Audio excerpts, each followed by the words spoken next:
মশাই, ছোটবেলা আমার বাবা মা মারা যাওয়ার পর আমারও এতটা দুঃখ হয়নি যতটা দুঃখ আজ হয়েছে আপনি আমায় চোর বলার পর। আপনি আমায় চোর ভাবলেন কি করে মামা মশাই? আপনি আমায় চোর ভাবলেন কি করে?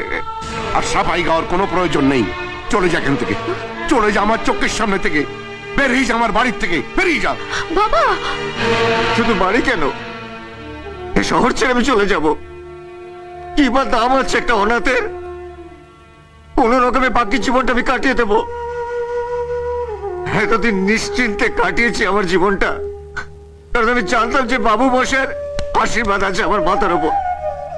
কিন্তু আজ জানলাম যে একটা অনাথের কোনো আশ্রয় হয় না, একটা অনাথের ভালোবাসা পাওয়ার কোনো অধিকার নেই। ঠিক আছে বাবু মশাই, ঠিক আছে, আমি চলে যাচ্ছি, আর আসবো না, আর আসবো না আপনার সামনে। হ্যাঁ হ্যাঁ, আর আসবি না।